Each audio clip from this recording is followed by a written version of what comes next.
Welcome back to the Fit Chap, a podcast devoted to the fitness and well-being of prospective chaplains coming into the United States Army. My name is Chaplain Jason Phipps, and it is great to have you back. We are really in the middle of a heat wave right now. And again, I always think about the students who are coming here in the summertime because there is an adjustment period that has to take place in your body. And we're at this place that if you are coming to CHBOLC and you're about to take the ACFT, for example, you need to be ready for that. And so coming from more of an arid climate, it takes some time to adjust to the humidity here. It's really the humidity that gets people more than anything else. We had a 4-mile road march on Monday, and it was actually a release road march. We didn't do a formation road march, so that basically means that we gave students an opportunity to pace themselves versus us pacing them. And we had some who ran or walked in most of the course, and then we had others who were kind of struggling. We had a few students who needed to be ice sheeted and immersed in the arm immersion tanks in order to cool down, and that was at 6:30, 7 o'clock in the morning. So just as you are preparing to come out here, if you are coming out here in the summer months, as best as possible, prepare yourself for that. Make that adjustment mentally for the climate change, because you may be used to a dry heat, and there is nothing like South Carolina heat and humidity. It is like nowhere else in the country, I feel like, at times.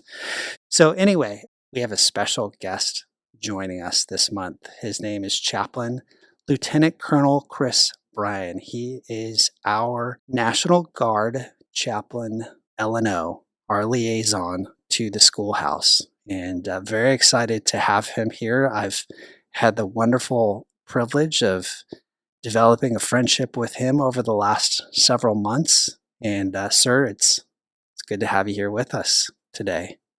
Chap, it's my honor to be here. I really appreciate the invitation. Good. Well, I have admired the fact that you have been very pastorally invested in all of our students, not just the National Guard students that we have, and we have a good number of National Guard students who come to CHBOLC every class, but that you've really poured yourself into all of the students when those opportunities present themselves. So thank you so much for doing that. Before we kind of get into our topic for today, we'd just love for you to share with our audience a little bit of your background and how you ended up down here at the schoolhouse. Well, thanks. I have been serving as a National Guard chaplain candidate starting in 2007, and then a chaplain from that point on to 2010 on, and always served as a traditional Guard chaplain. My home state is Missouri, so I was in the Missouri National Guard, deployed a couple times to the Middle East, served as a unit chaplain at various different levels, and then found myself up at the state headquarters helping out the state chaplain as his deputy. And when the COVID pandemic hit, had the opportunity to come on full-time orders to support the response in Missouri. And one thing led to another, and I ended up with a full-time opportunity supporting the same response at the national level at National Guard Bureau in Washington, D.C. As that came to an end, there was a need for our liaison here at Fort Jackson. And so I'm down here on ADOS orders. I like to say it's all the fun of PCS moves without any of the promise of a job to follow. It's been good for my prayer life. Good. Wow, and I know you've shared a little bit of that trust in the Lord that you've had to rely upon, if you will, since you have been assigned here. And I've appreciated you sharing that story with me and just encouraging me with how God has put you in a position to really rely upon Him in faith for the future of your time here. You know that we have largely focused on Field Manual 7-22, and for the last several episodes, we have talked about the significance of maintaining a good physical, emotional, mental balance as you prepare to come to CHBOLC and endure the rigors of this course.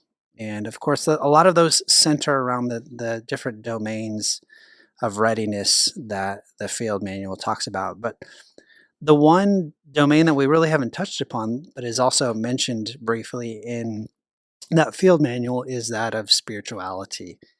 And there is some discussion about what spirituality is in the field manual and what religion looks like, how we as chaplains are here to facilitate both religion and spirituality within the lives of individual soldiers. But, sir, I wanted to bring you on to talk a little bit more, maybe expand upon what we see in the field manual, where students should be with regards to their own spirituality as they prepare not only to come to CHBOLC, but really to do ministry within the context of the Army. I think that we're helped a little bit by Army and Defense Department policy because, at least as chaplains and as chaplain candidates who are planning to be chaplains, we're expected to faithfully represent our religious organizations that endorse us. And so we can have a more explicitly religious conversation about what our spirituality looks like than we might have if we were speaking generally about soldiers. And like physical fitness, which has both intrinsic and extrinsic responsibilities. There's the responsibilities I have to be self-disciplined and to eat well and to sleep well and to not eat the wrong things and not consume substances that are going to hurt my body and to make sure I get enough exercise and plan well. There's also some truth to the environment that I'm in. I think that's true especially with emotional fitness, right? And it's true with spiritual fitness. Spiritual fitness is unique, and I'll speak here I'm a Christian chaplain. A lot of chaplains of Christian denominations, but also of other religions, view this as something that I both participate in and that is also being done on a spiritual plane and in this transcendent way that I don't have control over. So when we talk about spiritual fitness among students and trying to maintain that, I think we're really speaking about the part that we participate in, the part of my sanctification, I'd say that is my responsibility. Sure. So, sir, when you think back to your days as a student here, and I've said this multiple times in the podcast, that we're training people to be physically ready for the rigors of and the realities of potentially going into combat. We prepare them doctrinally, all the other doctrine and regulations that support us as chaplains in the Corps, but we don't necessarily train them on how to maintain a healthy spiritual life while they're here and then going into their career. So we just have the expectation that, okay, you may not be able to preach or speak publicly, and we're going to help you with that. But we all just assume as cadre that you have a spiritual life, that is the drive behind you being here in the first place. And so we don't necessarily cultivate that at all. We just assume that you are maintaining some sort of spiritual life. So when you were here, what was it like? Did you see a shift in your own spiritual life as you now had to adapt to getting up early and exercising all the time and having short amounts of time to write papers and turn in assignments and the stress of having to deal with platoon sergeants and drill sergeants yelling at you? How did you maintain that good spiritual balance in your life? Yeah, I think that is a really good question. And part of it comes down to the framework through which you see the world. I see the world through God superintending all the details. He's sovereign over everything, right? And so I'm going to see the events in my day, even the ones that may be unpleasant, like laying out a grass field at 4:30 in the morning in the dark, doing grass drills and PT, as part of what he has planned for me, his providence. If I saw my day differently, or I saw the world differently as a result of just choices I make and then the response, my circumstance to those choices, I might be viewing those events more negatively than otherwise. So I think really grasping for each individual how it is you see the world. I mean, you've got to start there. I mean, because nobody can tell you that. And of course, because we're in a governmental organization, we can't dictate that to you. But the other part of that makes this hard is we can also in no way reward you for maintaining your spiritual fitness. This is an intrinsic good that needs to be done. We all recognize it's very important. We know when people are doing it because we can see the effect in their lives, how it affects those around them, and how appealing that is, and how it brings hope and nurture and peace into the environment. And we can also see when people really aren't living out what they profess to believe. But the sad truth is, because we work in the system where we're both representatives for our religion and also we have this government job as Army officers, we can be tempted to feed the government job and go after that. And that's where the rewards are. That's where the pay is. That's where the advancement is. And nobody's really going to comment on whether I'm praying enough or reading the scriptures enough or spending enough time in fellowship with those who share my faith. And over time, what this results in, kind of a hollowed out chaplain who is all about the career and is motivated by things that serve that career and has made that career their God. And something else that I have observed, because I think we all at certain points deal with that temptation. Not only are we like confronted by it, but we actually, in some cases, cave to that temptation to live a more career centric life as opposed to one that is centered around our faith, around our relationship with God. And what I've observed for myself, and I think this is true for other chaplains, but I know this has certainly happened in my own life where I've thought to myself, okay, once I get to that next assignment, that's when I'm going to start like excelling in my relationship with God again, because I'm going to have great opportunities to do ministry and counsel soldiers, and there will be believers there, and I can talk about my faith. And I know I'm not going to be able to do that with everybody, but I know that there will be more people with which I can display, if you will, my true self, my true identity in Christ. I certainly felt that way when I went to Arlington, because I thought to myself, every time I do a funeral, I'm going to do like the Lord's Prayer. It's just part of the liturgy of the Anglican Church, and it's very much rooted in Scripture. And so I'm going to grow in my faith that way. And that I realized was not the right answer. And it shouldn't be the right answer. It certainly enhances my fellowship with God, but it shouldn't be the crux of my spiritual identity is what I'm doing in service for others. That comes out of an overflow of my time with God. And I think as students come here, the sooner they realize that, the better off they will be and the more longevity they will have in ministry. You're so right. We all tend to do that, though. We tend to think, life starts later. It's kind of a cicada mindset, right? Cicadas, they stay buried in the ground for years and years and years, and then they finally emerge only to sprout wings, live for a few weeks, and then die. And all that time down there, it's like they're waiting for life to begin. We don't want to be like the cicada that's just waiting for life to begin. We're humans. Our life goes on right now. It goes on while we're students at CHBOLC. It goes on in the frustrating moments and the great moments. And there aren't any of those moments that we should be trying to walk through without our God. And yet, that's easy to say, but it's hard to do, right? It's hard when you don't feel like it, or you're angry, or you're frustrated, or you're tired, or you just don't have the discipline built. If you're not used to praying, if you're not used to reading the scriptures, and really it's sometimes in the midst of a seminary education or the equivalent, you can have so much reading forced down your throat because you've got so many assignments to do that can feel pretty dry, even though you're reading things that you believe are very important. Yeah. And so here you come to CHBOLC, especially in the heat of the summer, and it feels like a break. But what you don't want to do is take a break from God, because you and I can both attest to the fact that not only is the temptation real for us, but we've known folks who started out really strong as chaplains and then kind of veered off into that career mindset. And it's hard to say on the inside, right? We can't judge the heart of another person, but it's hard to say, where did they lose that initial fire and enthusiasm? Yeah. Well, and along those lines, sir, I want to touch upon convictions, because one of the things that I have observed here as an instructor and even as course manager to some degree is that students very quickly, and I'm not sure what the cause is for this, but very quickly abandon their convictions.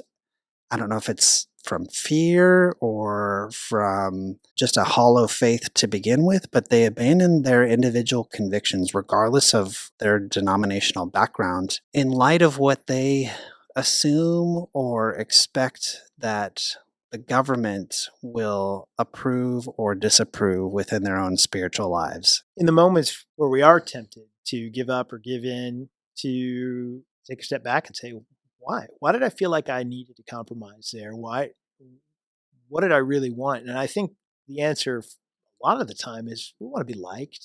We want to be approved by others. We want to get along. Even the Christian chaplains and chaplain candidates, by the numbers of the majority, of the students, come from so many different groups. And even those from the same denomination can have different ways of looking at things.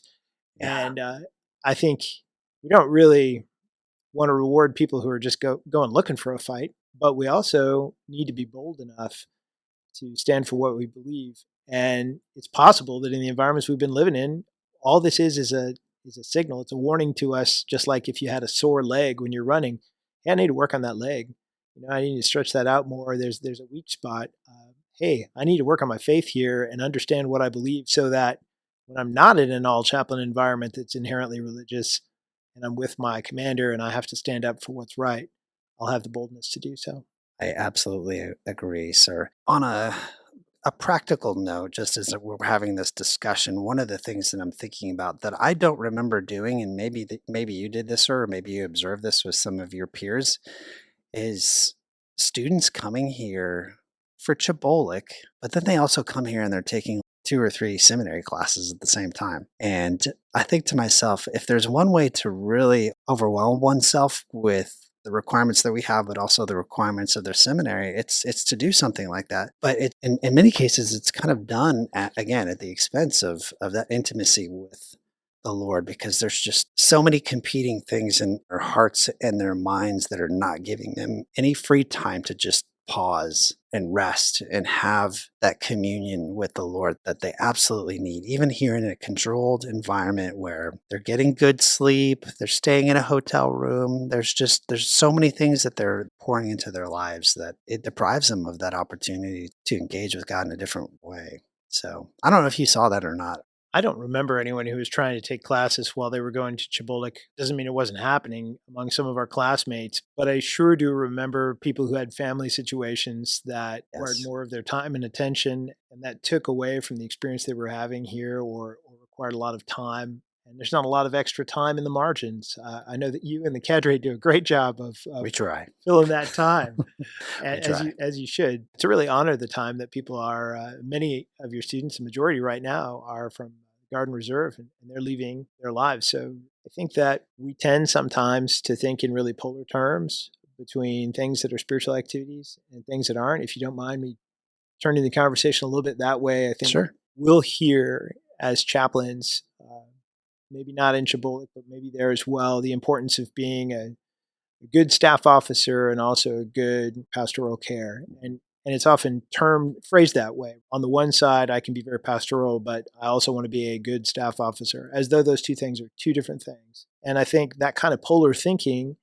is, we import that from our lives, kind of perfectionistic thinking, all or none thinking. Hey, life will start once I get to this new assignment, or once I get past CHBOLC, I can start these new habits. Or people make New Year's resolutions, right? Once the new year starts, well, why can't you start right now? I think instead of thinking in that way, this all or none, on or off kind of thinking, it's maybe more helpful to think of like a pebble. You drop it in a pond, all the ripples emanate out from that event. We hope the event in the life of chaplains and chaplain candidates is their core identity, right? And within that is this subset of living out vocational ministry as a chaplain. So this expanding ripple. And so when I do my staff officer duties, I'm specially called to live out my vocation in gospel ministry, and particularly called to do that as an Army chaplain. That way, when I'm preparing slides and I'm preparing briefings, they're not non-spiritual tasks. And it helps me have the motivation to realize why I need to put the time in to spending time with God, and to just having time to rest. So I'm also the Christian faith. I'm an Anglican priest. And one of the things that I remember hearing as I was going through my ordination into the diaconate and into the priesthood is that it was always good to go back and read those holy orders of when you became a deacon, because once you become a priest, you're still a deacon. And same thing when you become a bishop, for example, you're still a priest and you're still a deacon. And I always heard from good people to go back and just revisit that ordination, revisit the meaning of that original call that God put in your life to become a deacon and then to become a priest and so on and so forth. And I would give that charge to our audience as well, as you may be at that place where you're receiving that initial call, and it is a significant call in your life. Hopefully it is one that will continue to have meaning and purpose, and you'll build upon that as you progress in your career, regardless of how long or short your time is in the chaplain corps. But I would encourage you to always come back to that original call that God put in your life to enter into chaplaincy because it is vocational ministry and it's not something that we enter into lightly. It's not work. It may seem like work on certain days where you may not give it the credit it's due because you're exhausted and it's repetitive and there are things that you don't like about it. But nevertheless, God brought you to this place. So I would certainly encourage you to revisit that call, especially years from now when you're doing great things and you're going in a different direction.